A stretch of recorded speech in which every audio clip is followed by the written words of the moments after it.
जरा सोचो, जीनियस चोरों का एक गैंग 40,000 फीट की ऊंचाई पर $500 मिलियन के सोने से भरे तिजोरी को चुराने का प्लान बना रहा है। तो कहानी के शुरुआत में साइरस नाम के एक जीनियस चोर को देखते हैं जो वेनिस शहर के एक पार्टी में आया है और वह अपने आदमियों को इंस्ट्रक्शन देते हुए आगे बढ़ रहा है। दरअसल साइरस के यहाँ पर पूरा गैंग है जिनका दिमाग एक से बढ़कर एक है, जिनका नाम और काम पहली चोरी कंप्लीट करने के बाद आपको बताता हूँ। इसके बाद हमें पता चलता है कि यहाँ पर बहुत ही कीमती चीजों की नीलामी हो रही है, जिसमें सबसे पहले लंदन में इससे बैंकॉक की पेंटिंग की नीलामी होती है जिसका दाम 2 करोड़ रुपए है। हम देखते हैं कि साइरस से कुछ आदमी लंदन में बैंकॉक की पेंटिंग चुराने का पूरा प्लान बना चुके हैं। इधर वेनिस में एक आदमी नेदरलैंड के डिजिटल कलाकार को स्टेज पर बुलाता है। दरअसल आज नेट अपनी बनाई हुई NFT की नीलामी करने के लिए यहाँ पर आया है जिसमें 482 कैमरे लगे हैं। इसमें खास बात है कि NFT उस नीलामी बोर्ड का वीडियो बना लेता है जिसमें प्रूफ बन जाता है कि उस NFT के असली मालिक आप हैं। इसके बाद हम इंटरपोल एजेंट एबी को देखते हैं जिसकी नजर पहले से ही साइरस पर है, इसलिए वहाँ पर लोकल पुलिस भी तैनात है। लेकिन उन्हें यह नहीं पता कि साइरस लंदन में बैंकॉक की पेंटिंग को चुराएगा या वेनिस में NFT को। आपको बता दो, एबी बहुत दिनों से साइरस को पकड़ने की कोशिश कर रही है और इससे अच्छा मौका उसके पास नहीं मिलेगा। नीलामी शुरू होते ही साइरस सबसे पहले बोली 1.25 करोड़ से लगाता है। इधर एबी साइरस के बारे में जानकारी जुटाने लगती है जो नकली नाम से नीलामी में शामिल हुआ था। उसे समझ में आता है कि शायद साइरस को हमारी मौजूदगी का पता है। उसके बाद साइरस 2 करोड़ की सबसे ऊंची बोली लगाकर नीलामी को लॉक कर देता है। इससे भी साइरस अपने आदमी को निफ्ट करने के लिए कहता है जिससे रेड अलार्म बजने लगता है। इसे देखते ही एबी और इंटरपोल एजेंट साइरस की ओर दौड़ने लगते हैं। इधर साइरस NH से कहता है मुझे मेरा NFT चाहिए, मैंने अभी भी 2 करोड़ रुपए खर्च किए हैं।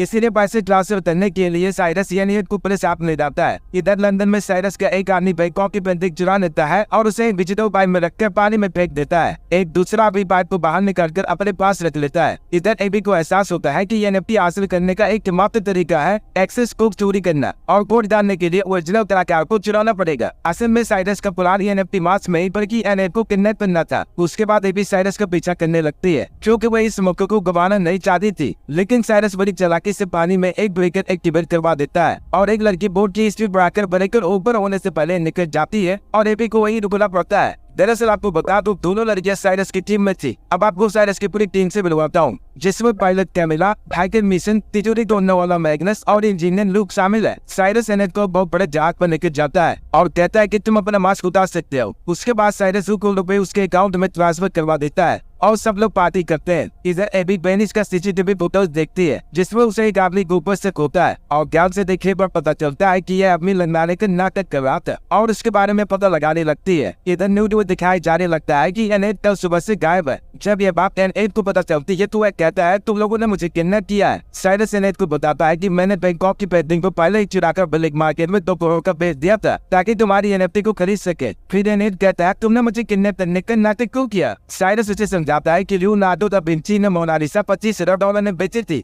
और जब वह चोरी हो गई तो आज इसका दाम 860 करोड़ रुपए है। ठीक उसी तरह अब मीडिया और की मेहरबानी से पूरी दुनिया समझती है कि तुम किडनैप हो गए जिससे तुम्हारे NFT की डिमांड आसमान छू रही है। मिस्र उसे बताती है कि हमने NFT को ब्लैक मार्केट में 8 करोड़ रुपए $1 का बेचा है जिसमें जो कुछ हिस्सा NH को मिलता है। कुछ देर बाद साइरस को पता चलता है कि डेंटल उनके साथ वही है। उसके बाद हम देखते हैं कि एबी डेंटल से पूछताछ कर रही है। दरअसल वो लंदन आदमी जो गोली लगा रहा था डेंटल नहीं था जो साइरस के टीम में ही है। तभी एबी के पास एक बॉक्स आता है जिसमें कुछ फोटोज रखे थे जहाँ पर साइरस एबी को किस कर रहा है। इसे देखने के बाद एबी डेंटन के साथ लंदन जाने के लिए कहती है। उसके बाद हम लंदन में इंटरपोल बिल्डिंग देखते हैं जहाँ पर अस्करी एबी से कहता है कि मुझे साइरस से एक सौदा करना है। लेकिन एबी जो साइरस को पकड़ने के लिए सालों से कोशिश कर रही थी विरोध करती है कि तुम ऐसा नहीं कर सकते। उसके बाद अस्करी एबी को लार्ड जुगर्सन के बारे में बताता है जो बहुत बड़ा क्रिमिनल और इस फिल्म का मेन विलन है। वह इसे सालों से पकड़ने की कोशिश कर रहा था लेकिन उसके खिलाफ कोई सबूत हाथ नहीं लगा था। लेकिन इस बार उसे पता चला कि जुगर्सन एक हैकर ग्रुप लेवाइसन से बात कर रहा है जो बहुत बड़ी तबाही मचाने का प्लान बना रहे हैं जिसमें वह लोग पानी की सप्लाई को हैक करके शहर में बाढ़ ला सकते हैं जिससे लाखों जाने जा सकती है और ये सब की जुगर्सन करोड़ों कमा सकता है। और हम जानते हैं कि लेवाइसन अपनी पेमेंट फोन के रूम में लेगा जिसकी कीमत $500 मिलियन होगी। जुगर्सन इसे सप्ताह के बाद लंदन से ज्यूरिख भेजने वाला है। एबी कहती है कि तुम कुछ नहीं कर सकते क्योंकि वह उसका सोना है। इस पर अस्करी जवाब देता है कि इसलिए मैं चाहता हूँ कि साइरस सोना चुरा ले। एबी उसे समझाती है कि हम साइरस साइरस पर भरोसा नहीं कर सकते क्योंकि वह एक साथी चोर है। इसके बावजूद अस्केले एबी को साइरस के पास जाने के लिए कहता है। उसके बाद हम देखते हैं कि एबी साइरस के पास पहुंच रही है। एबी साइरस से कहती है कि हमें पता है कि तुमने बैंकॉक चुराई है। खरीदार ने 3 लोगों का नाम लिया है जिसमें से डेंटन, लूक और मैग्नस शामिल है। यहाँ पर हमें पता चलता है कि पेरिस में एबी साइरस की गर्लफ्रेंड थी, लेकिन जब एक दूसरे की सच्चाई पता चली कि एबी पुलिस वाली और साइरस चोर, तो दोनों का ब्रेकअप हो गया था। लेकिन साइरस को देखकर लगता है कि वह एबी से अभी भी बहुत प्यार करता है। एबी कहती है मुझे तुम्हें 1 दिन देने का ऑर्डर मिला है। इस पर साइरस हंसते हुए पूछता है कि किस चीज का दी। एबी जवाब देती है तुम्हें हमारे लिए $500 मिलियन का सोना चुराना है। सिर्फ साइरस को पता चलता है कि ये लाश जुगेसन का सोना है, तो वह साथ साथ मना कर देता है क्योंकि वह इंसान बहुत खतरनाक है। अगर कोई भी सोना चुराते हुए पकड़ा जाता है तो उसे जान से मार देता है। लेकिन एबी उसे धमकी देते हुए कहती है बैंकॉक के मामले में तुम सब फंस चुके हो। अगर तुम हाँ कहते हो तो तुम्हारे जितने भी साथी है बच जाएंगे। उसके बाद साइरस अपनी पूरी टीम को इस डील के बारे में बताता है। यह सुनकर कि इंटरपोल एजेंट के साथ काम करना है, सब लोग मना कर देते हैं। साइरस कहता है कि अगर हम ये काम नहीं करेंगे तो हम जेल जाएंगे क्योंकि एबी को बैंकॉक का मामला पता है। यह सुनकर सब शांत हो जाते हैं। इसके बाद एबी सबको बताती है आज से 17 दिन बाद जुगेसन अपने लंदन के बाइक से $500 मिलियन के सोने के यूट्यूब को एक तिजोरी में रखकर A380 से ज्यूरिख एयरपोर्ट भेजेगा। इसलिए हमें सोने को ज्यूरिख एयरपोर्ट पर पहुंचने से पहले चुराना होगा, जिसका मतलब साफ है कि सोने को हवा में चुराना है। इसलिए सबको लगता है कि यह नामुमकिन है, लेकिन साइरस सबसे साफ कह देता है या तो चोरी करने का कोई प्लान बनाओ या तो जेल जाने की तैयारी कर लो। अगले दिन साइरस अपनी टीम को बताता है कि हम प्लेन चुराने वाले हैं, जिसके लिए हमें एक प्राइवेट जेट चाहिए और अगर हम दोनों प्लेन को एक साथ ले आए तो दोनों का रडार सिग्नेचर बदल देंगे। मिशन प्राइवेट जेट की लिस्ट निकालकर साइरस को बताती है। उसके बाद साइरस मोल्सन के पास जाता है जो एनएफपी खरीदने के लिए वेनिस में आया था। वह मोल्सन से उसका प्राइवेट जेट मांगता है, लेकिन मोल्सन मना कर देता है। फिर मोल्सन बताता है कि मॉडिफिकेशन के बाद प्लेन को अमेरिका में उड़ाना कैद कानूनी है, लेकिन मैं बेबी से उड़ाता हूँ। एबी स्मोकर का फायदा उठाकर कहती है तुमने इंटरपोल एजेंट को बताया है कि तुम यूएस में गैर कानूनी प्लेन उड़ाते हो, तो इसीलिए यह प्लेन हम ले जाएंगे वरना तुम जेल की हवा खाओगे। फिर मोल्सन साइरस और एबी को प्लेन के बारे में जानकारी देता है और कहता है कि इस प्लेन की सबसे बड़ी खासियत है इसके नीचे के हिस्से में, और बताता है कि इस प्लेन के निचले हिस्से में एक बहुत बड़ी एलईडी स्क्रीन लगी है और उसका पूरा सिस्टम रिमोट से चलता है। उसके बाद साइरस सबको प्लान बताता है कि मोल्सन प्लेन को A380 प्लेन के इतना करीब लाना है कि रडार सिग्नेचर बदल सके और उसी टाइम तिजोरी का ताला तोड़ना है। उसके बाद मैग्नस साइरस को बताता है कि वह लेजर की मदद से तिजोरी तोड़ सकता है, लेकिन सिर्फ जमीन पर, क्योंकि आसमान में प्लेन लेजर को हिला देगी और अगर ऐसा होता है तो तिजोरी हमेशा के लिए डॉक हो जाएगी। साइरस आइडिया देता है कि उसे east to west platform use करना चाहिए जिससे नेजर हिलेगा नहीं। इधर कमीला मोशन जेट को A380 के नीचे लाने की प्रैक्टिस करती है और इधर मिशन साइरस को बताती है 2 अलग अलग विमानों में PSID और ट्रांसपोर्टर को एक ही समय पर चालू करना आसान नहीं है। दरअसल आपको बता दूं अगर एयर ट्रैफिक कंट्रोल के एक जैसा थोड़ा सिग्नेचर दिखता है तो इनकी सारी मेहनत पर पानी फिर जाएगा। साइरस कहता है कि हमें एयर ट्रैफिक कंट्रोल में किसी की मदद चाहिए। मिशन कहती है बुलसेट सुने, क्योंकि जैसे ही विमान इंग्लिश चैनल को पार करता है इसे 0 स्टेट बुलसेट वाले क्रैक करते हैं। एरिक कहती है बुलसेट एयर ट्रैफिक में मेरा एक फ्रेंड है। उसके बाद हम साइरस और एबी को बुलसेट में देखते हैं जो हैरी नाम के आदमी से मिलते हैं। एबी उसे बताती है कि हमें एक ऐसा आदमी चाहिए जो एयर ट्रैफिक पायलट से बात कर सके और होने वाली गड़बड़ी की खबर दे सके। जब हैरी को पता चलता है कि इसमें बहुत बड़ा रिस्क है तो वह साफ मना कर देता है। साइरस कहता है कि हम तुम्हें $10 लाख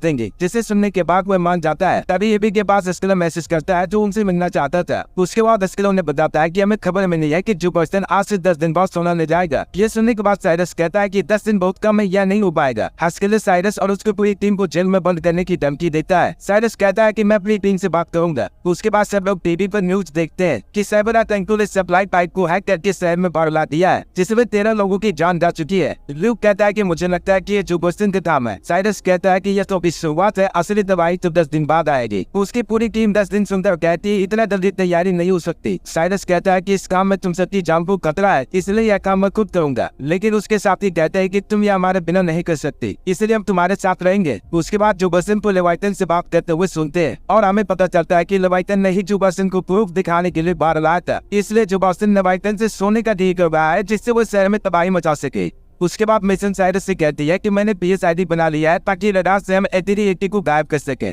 आपने जानकारी के लिए बता दूं PSID एक ऐसे डिवाइस है जो A380 का GPS लोकेशन गायब कर देगा, जिससे एयर ट्रैफिक कंट्रोल को उसके बारे में पता नहीं चलेगा। लेकिन यहाँ एक छोटी सी दिक्कत है क्योंकि वह दिखने में बम जैसा लगता है। एबी कहती है कि इसके पार्ट्स को अलग अलग कर देते हैं और प्लेन में इसे डिस्क जोड़ लेंगे। इसके बाद मिशन PSID का पार्ट निकाल देती है और अलग अलग चीजों में पैक करके सबको एक एक पार्ट दे देती है। इधर ल्यूक एनएफपी कैमरे को प्लेन में लगा देता है और उसे प्लेन के नीचे LED से कनेक्ट कर देता है। कुछ लोग प्लेन को भी मॉडिफाई कर देते हैं और अब सभी लोग चोरी करने के लिए पूरी तरह से तैयार थे। अगले दिन हम साइरस और एबी को लंदन के एयरपोर्ट पर देखते हैं। एबी कहती है तुमने मेरे लिए यह कपड़ा क्यों चुना है? साइरस कहता है प्लेन में जो पर्सन के भी आदमी होंगे तो उन्हें तक नहीं होना चाहिए। उसके बाद जो पर्सन के आदमी तिजोरी में सोना रखकर लॉक कर देते हैं और प्लेन में सभी लोग चढ़ चुके थे। साइरस अपनी टीम की पोजीशन कंफर्म करने लगता है। तभी पता चलता है कि लूक प्लेन में नहीं चढ़ा है, इसलिए साइरस उसके पास कॉल करता है, लेकिन वह कहता है कि इसमें बहुत ज्यादा खतरा है, इसलिए मैं नहीं आऊंगा। साइरस मिशन से कहता है इसमें हमें कितना नुकसान होने वाला है। मिशन जवाब देती है लूक के पास सिग्नल बूस्टर थे तो PSID अभी भी काम करेगा, लेकिन उसे पायलट के कम से कम 30 फीट पास रखना होगा। इसके बाद साइरस सबको अगला प्लान बताता है। हम में से किसी एक को सबसे पहले इकोनॉमी बाथरूम में जाना होगा जहाँ पर सभी पार रखे थे। उसके बाद उसे लेकर फर्स्ट क्लास कॉलेज में जाना होगा। एबी कहती है कि इसे मैं कर लूंगी, इसलिए साइरस मिशन से कहता है तुम्हें एबी को बताना होगा कि वह कैसे काम करता है। इधर कमीला प्लेन लेकर निकल जाती है। कुछ देर बाद साइरस कहता है कमीला के आने में 10 मिनट बचे हैं। एबी तुरंत इकोनॉमी बाथरूम में जाकर सभी पार्ट को बैग में रख देती है। फिर वह फर्स्ट क्लास कॉलेज में जाकर PSID को दबदबे से ढूंढना स्टार्ट करती है। PSID को प्लेन में रखने वाली थी, तभी वह नीचे गिरकर टूट जाता है। जब कमीला पर पहुंचने में 3 मिनट बचते हैं तो एबी को देर होता है। साइरस भी कॉलेज में घुस जाता है और देखता है कि अबे ने PSID को तोड़ दिया है, इसीलिए वह जल्दी से उसे ढूंढने लगता है। उसके बाद कमीला जेट को HVHP से लिंक कर देती है, लेकिन साइरस और एबी अभी भी PSID नहीं जुड़ पाए थे, इसलिए बूस्टर से ट्रैफिक कंट्रोल में एक औरत हैरी को बताती है कि दो रडार शो कर रहे हैं, तुम्हें इसके बारे में आगे बताना चाहिए। लेकिन हैरी बड़ी चालाकी से उस औरत को बातों में उलझा देता है और जैसे ही PSID ढूंढता है HVHP का रडार गायब हो जाता है और किसी को कुछ पता भी नहीं चलता है। हैरी इस औरत को कॉफी लाने के लिए भेज देता है और इस मौके का फायदा उठाकर पायलट से कहता है कि जूनिंग में खराब मौसम के कारण आपको किसी नजदीकी एयरपोर्ट पोर्टिना में लैंड करना चाहिए। फिर कमीला को बता देता है कि अब आपका रास्ता साफ हो गया है। इसके बाद कमीला एक ड्रोन छोड़ देती है और साइरस से कोर्ट पर कैटिना मिलने के लिए कहती है। यहाँ पर आपको मैं बता दूं कि HVHP का रडार उस ड्रोन से बदल दिया गया है और अब वह ड्रोन जूनिंग में लैंड होने के लिए जा रहा है, जिससे एयर ट्रैफिक वालों को पता भी नहीं चला कि प्लेन बदल दिया गया है। इधर हम मैग्नस को देखते हैं जो तिजोरी खोलने के लिए अंदर घुस जाता है और लेजर से तिजोरी को लॉक तोड़ने लगता है। इधर जुबर्सन की आर्मी प्लेन में एक लड़की को बंदी बना लेते हैं और प्लेन को जूनिंग में लैंड करने की धमकी देते हैं। साइरस एबी से कहता है कि मैग्नस के काम खत्म होने तक इसे रोकना है। एबी और साइरस उससे फाइट करके उन्हें रोकने की पूरी कोशिश करते हैं। इधर मैग्नस तिजोरी को तोड़ देता है। एबी और साइरस दोनों सोना देखने के लिए जाते हैं, तभी कॉर्मेक उन्हें बंदी बना लेता है। इधर प्लेन कोर्टिना में लैंड हो जाता है और कमीला भी वहाँ पर पहुंच जाती है। उसके बाद जुबर्सन कॉर्मेक को बताता है कि जूरिक एयरपोर्ट पर एक ड्रोन लैंड हुआ है। कॉर्मेक कहता है कि कुछ चोरों ने हमारे माँ को चुराने की कोशिश की थी, लेकिन हमने उन्हें पकड़ लिया है। कॉर्मेक मैग्नस को मारने के लिए कहता है और सबको मोटर प्लेन में बैठाकर जुबर्सन के पास जाने लगता है। इधर हम पोर्टिना स्टेशन पर आस्केल को देखते हैं, जिसे एक इंटरपोल एजेंट बताता है कि वो पैसेंजर को जबरदस्ती प्राइवेट जेट में डाल दिया गया है। आस्केल उनका लोकेशन पता लगाने के लिए कहता है। इधर कमीना प्लेन के ऊपरी बर्फ को हटाने के लिए इधर उधर प्लेन को घुमाती है और इधर मैग्नस उस आदमी को चकमा देकर वहाँ से भाग जाता है। इधर इंटरपोल एजेंट आस्केल को बताता है कि हमने प्लेन की लोकेशन पता कर ली है जो इटली की तरफ जा रही है। आस्केल नाटो वाला से कहता है कि हमें क्या चिट दिखा है, आतंकी हमला हो सकता है, इसलिए उसे मार गिराओ। इसलिए नाटो वाले अपने दो बीमार उनके तरफ भेज देते हैं। इधर हम नवाइटन को देखते हैं जो बड़ा सोना लेने के लिए जुबर्सन के पास आई है। तभी इसे पता चलता है कि यह HVHP जूरिक में लैंड नहीं हुआ है। जुबर्सन कहता है कि वह इंटरपोल को चकमा देने के लिए था, सोना सीधा यही पहुंचेगा। इधर नाटो वाला मोस्टन जेट को नोट कर लेते हैं और कहते हैं कि आप अपने बारे में जानकारी दो वरना हमें बम से हमला करना पड़ेगा। कॉर्मेक कमीला को जवाब देने से मना करता है। इधर हैरी नाटो वालों से सिंपल देख के बताता है कि उसमें सिविलियंस बैठे हैं। हास्केल नाटो वालों से कहता है कि हम लोग लेवाइटन की आग में सोना नहीं लगने दे सकते, इसलिए नाटो वाले कमीला को 7 सेकंड देते हैं सिंपल देने के लिए। तभी साइरस उससे फाइट करने लगता है और ये भी बड़ी चालाकी से LED स्क्रीन पर रिमोट से सिविलियन लिख देती है, जिससे उन्हें पता चल जाता है कि जेट में सिविलियंस बैठे हैं और वे वहाँ से चले जाते हैं। कुछ देर फाइट करने के बाद साइरस कॉर्मेक को बाहर फेंक देता है। उसके बाद जेट को जुबर्सन की बिना पर किसी तरह से लैंड कराते हैं। जुबर्सन सोने को देखते ही उन्हें चारों उससे घेर लेता है। तभी साइरस मिशन से NFP रिकॉर्डिंग चालू करने के लिए कहता है। जब नेवाइटन को पता चलता है कि इनमें इंटरपोल एजेंट शामिल है तो वह दिन मना करके जाने लगती है, इसीलिए जुबर्सन उसे गोली मार देता है। तभी वहाँ इंटरपोल एजेंट वाला पहुंच जाते हैं। जुबर्सन उससे कहता है कि ये लोग घुसपैठी है, मैं भी प्रॉपर्टी बचा रहा था। इंटरपोल साइरस की टीम पर गन तान देते हैं। तभी साइरस मिशन को NFP प्ले करने के लिए कहता है। वह जहाज की LED पर वीडियो प्ले कर देती है जिसमें जुबर्सन नेवाइटन को गोली मार रहा था, इसलिए इंटरपोल जुबर्सन को गिरफ्तार कर लेते हैं। तभी वहाँ पर आस्केल भी आ जाता है। उसका साथी अभी को बता देता है कि आस्केल तुम्हें मारना चाहता था, इसलिए भी गुस्से में आस्केल को एक पंच मारकर नौकरी छोड़ देती है। एक हफ्ते बाद साइरस एबी को बताता है कि सोना हमने चुरा लिया था। एबी कहती है कैसे? उसके बाद हम पुलिस बैग में देखते हैं कि मैग्नस नकली सोने की ईंटों पर छुपाकर HVHP में लोड कर दिया था और जब ये लोग जुबर्सन की आग में से फाइट कर रहे थे तो मैग्नस सोने को बदलकर नीचे फेंक दिया था और ल्यूबने ने धोखा नहीं दिया था बल्कि उसका काम था था सोने को सेफली लैंड कराना और असली के हाथ नकली सोना लगाता। उसके बाद सब लोग अपनी टीम से मिलते हैं और अभी सोने को पारी से बाहर निकालती है। आई होप आपको ये कहानी पसंद आई होगी।